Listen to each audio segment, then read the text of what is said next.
In this tutorial, I will guide you how to connect to Jellyfin server. Now ensure that you follow the instructions very carefully. I have downloaded the Jellyfin media player and it's telling me here connect to server and it shows host. Now it's very easy. Ensure that you follow the instructions very carefully. Before connecting to the Jellyfin server, you'll need to set up the Jellyfin server on your PC or any device that supports Jellyfin server. If you don't know how to set up the Jellyfin server, I have already made a video on this. So I'll put the link on the description so that you can learn on how to set up the Jellyfin servers on Windows. Now, after set up your Jellyfin server, you'll get the username and password. Make sure to note them down. Now, after noting them down, here's what you need to do.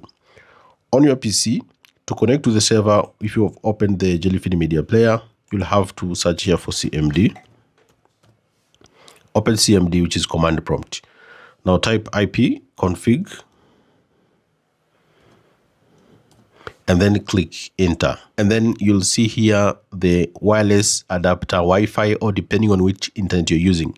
If you're using Wi-Fi, make sure to check the details on Wi-Fi. If you're using Ethernet, check the details on Ethernet. Now I'm using Wi-Fi, so check the IPv4 address and make sure to note it down.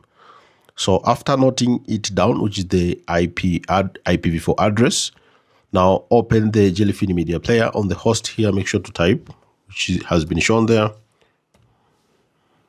Make sure to type it. And then put 2 dashes like this, followed by 8096. And then click connect. Now here, put your username and password that you've got while you set up your Jellyfin server. So I'll put here my username and put the password. After that, click sign in. And you can see that's how you connect to the server, and that's how you can access your contents or your media. You can also go to the dashboard, and that's how you can see here you can connect to the Jellyfin server. Thank you so much for watching the video, and see you next time.